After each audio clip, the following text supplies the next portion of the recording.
We planned our travels so that we were on the island of Penang in Malaysia to see in the Chinese New Year. And got to say, they've got a bit of a reputation on the island of Penang for really going all out with their celebrations. So we had the option of going into Georgetown and seeing just how crazy things were there, but we wanted to keep things local. How are they celebrating in the local neighbourhoods? Not only that, but we've got a bit of a personal story that's intimate and just a little bit emotional.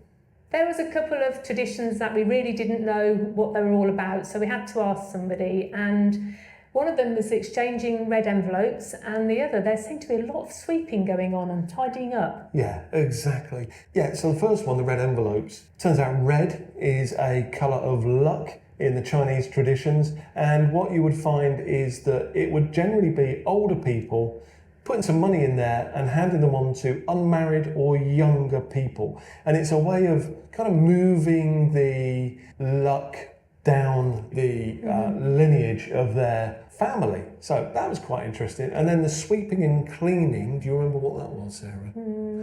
Didn't think she would. So sweeping and cleaning is all about evil spirits. And at New Year, they sweep out the evil spirits to allow the good, clean, positive spirits to enter their homes for the year ahead. And so we headed out on New Year's Eve to see what we could find.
Happy New Year!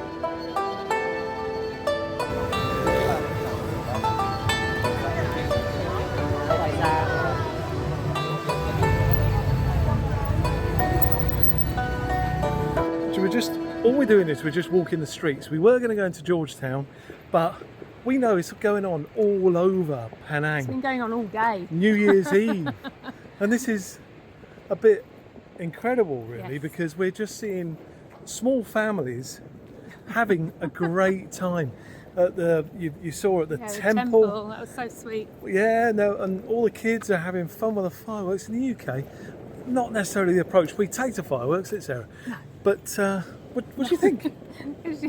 It's crazy. I just, health and safety obviously springs to mind, but they're all having a great time. The kids are laughing, and everyone's being friendly, and it's been a great walk. Great atmosphere. So all we're doing, you hear how quiet it is where we are. We're in our little area that we're living in. We've come off the main road just to see what people are doing in their neighbourhood. What are they doing in their front yards? And off their balconies. Pretty wonderful, really. And we had no plan. We didn't have a path we wanted to walk. We just went out with an objective of getting lost. And getting lost is something we're getting pretty addicted to. If you're new to our channel, very briefly, we retired early a couple of years ago, sold everything we own to travel the world for the next 10 years. If you're not subscribed, we have a video that's coming up next week that basically you have to watch. I strongly advise you to subscribe just to see that video. If you want to unsubscribe afterwards, we won't hold it against you. But where we talk about getting lost and our addiction to this new way of life, it all comes from that video. And we want as many people to see that as possible because it's, if anything, it's a public service announcement. But coming back to this video, Neil. Oh, yeah, I guess we should. Can you remember the noise outside on New Year's Day? Yeah, I can. And I just picked up the camera, ran out there and just wondered what the scene was.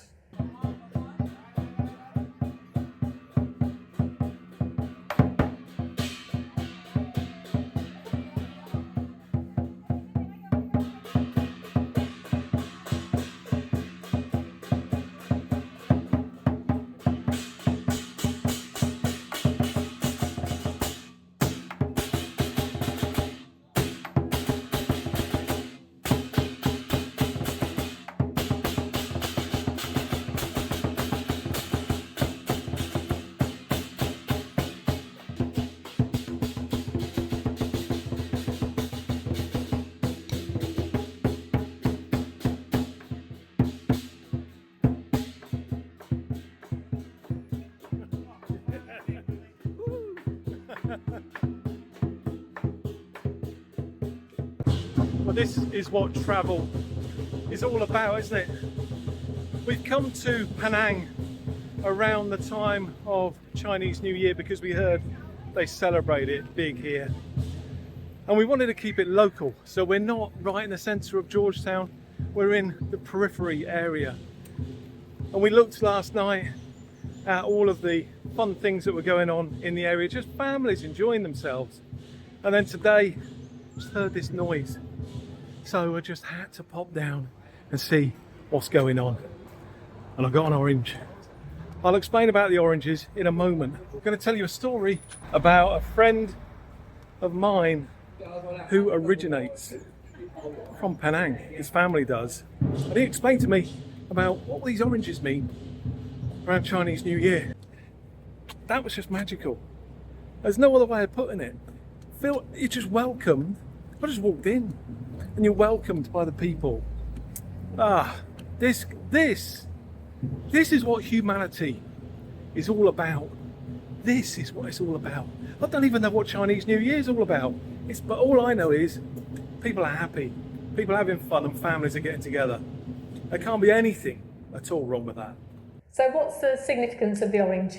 Can you find out? Yeah, so oranges or tangerines, one thing is if you go to supermarkets before New Year, Lunar New Year, you see stacked boxes and boxes of these tangerines there. And it reminds me of the UK where in supermarkets you have pallets stacked with Radio Times, which is a TV Stacked with magazine. everything. Yeah, stacked with everything. Chocolates, alcohol, everything. Yeah, Quality Street. It's like that with these oranges and tangerines. And the reason is because people exchange oranges at Chinese Lunar New Year as a way of giving them luck. And also, the tangerine itself, when you bite into it, it's sweet. And that's to signify a sweet life. A really nice way of looking at how you can celebrate things, isn't it? So to round out this video, let me tell you about a bloke I know called Ollie Koo. So this is one of the nice things to be able to do. Behind me is Koo Kong Si Temple. Not heard of it, apart from the fact that a friend of mine and my brother's, a guy called Ollie Koo, his family, their ancestral home is Penang, and this is their temple. So I thought, we should pop in here and have a look at this and see what it's all about. So come on, Sarah, let's head on in.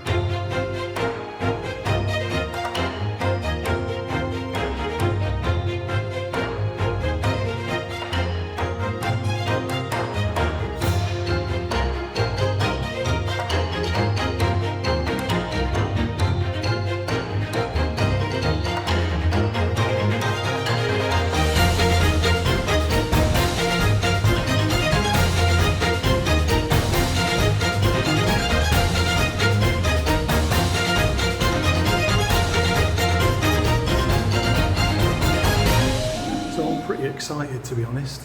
I told you that our friend, me and my brother's friend, Ollie, This is his ancestral temple in Penang.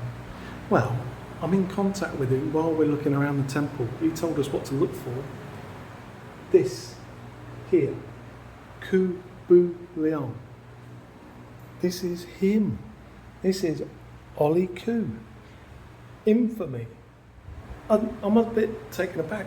The thing is, for Sarah and I, we're not really temple people and places of worship people, because that's not who we are. So it can feel very distant when you're looking at these things, that it's not something you can relate to. But to know that I'm stood here next to Ollie's plaque on the wall in his ancestral temple is just, it's a little bit mind-blowing.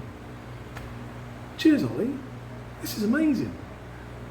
One of the best days of travel. So we really did have an incredible time in Penang, and just a reminder, please do come back next week and watch that video that Neil was talking about earlier. Yeah, remember, subscribe. You can unsubscribe afterwards. Don't care. You've got to see that video. It's really something quite special. Not only that, dare I say it, it's got potential to change your life. In the meantime, check the rest of our videos from Malaysia on this playlist. And if you're interested in some hints and tips, and come along to our monthly live stream and regular pop-ins where we do little videos to camera, you might want to consider joining our Patreon community. Our Patreons are incredible. There will be no To Go Rome without them. We'll see you next time. Bye. Bye.